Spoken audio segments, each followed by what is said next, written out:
मां और कुंभ का संगम। गंगा किनारे बसे छोटे से गांव में रहने वाली सुधा के लिए कुंभ मेला बस एक सुनी सुनाई बात थी। उसकी मां सावित्री अक्सर इस महापर्व के बारे में कहानियां सुनाया करती थी। कैसे लाखों श्रद्धालु संगम में स्नान करते हैं, कैसे साधु संत अपने प्रवचनों से जीवन के गूढ़ रहस्य बताते हैं, और कैसे ये मेला आत्मा की शुद्धि का सबसे बड़ा अवसर होता है।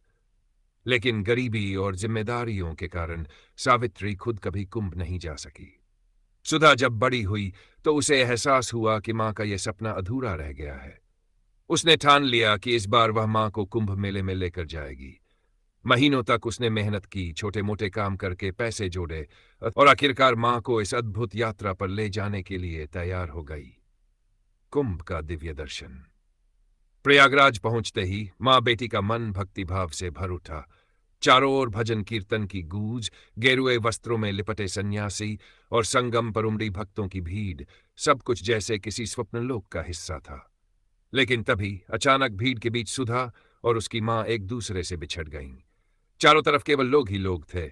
आवाजें गूंज रही थी और सुधा का दिल घबराहट से तेज धड़क रहा था। वह मां को खोजने के लिए इधर उधर भागी, लेकिन मां का कोई पता नहीं था। नागा साधु का मार्गदर्शन। घबराई हुई सुधा जब गंगा किनारे पहुंची तो वहां एक नागा साधु तपस्या में लीन थे। उनके चेहरे पर दिव्यता थी और आंखों में अद्भुत शांति। सुधा ने रोते हुए उनसे मदद की गुहार लगाई। साधु ने मंद मुस्कान के साथ कहा, बेटी, कुंभ वह स्थान है जहां खोकर भी लोग खुद को पा लेते हैं। चिंता मत कर, मां वहीं होगी जहां उसकी आस्था उसे ले जाएगी। सुधा को यह वाक्य समझ नहीं आया, लेकिन उसने साधु की बात पर विश्वास किया और गंगा घाट की ओर दौड़ पड़ी। वहां उसने देखा मां गंगा में डुबकी लगा रही थी। उनके चेहरे पर अद्भुत शांति थी, मानो बरसों की तृष्णा आज समाप्त हो गई हो। आस्था का संगम।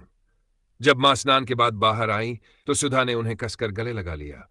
सावित्री ने मुस्कुराकर कहा, बेटी, यह सिर्फ जल नहीं, मोक्ष का अमृत है।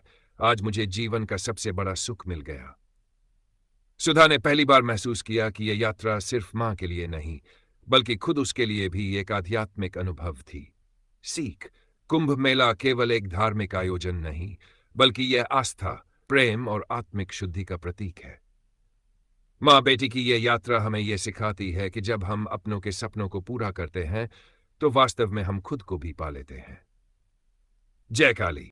अगर आपको यह कहानी पसंद आई हो तो लाइक करें, कमेंट में अपनी राय दें और हमारे चैनल जरा हटके कहानियां को सब्सक्राइब करें। बेल आइकन दबाना न भूलें ताकि आपको हमारी हर नई कहानी की नोटिफिकेशन मिले। अगर आपको कोई और खास अंदाज चाहिए तो बताइए।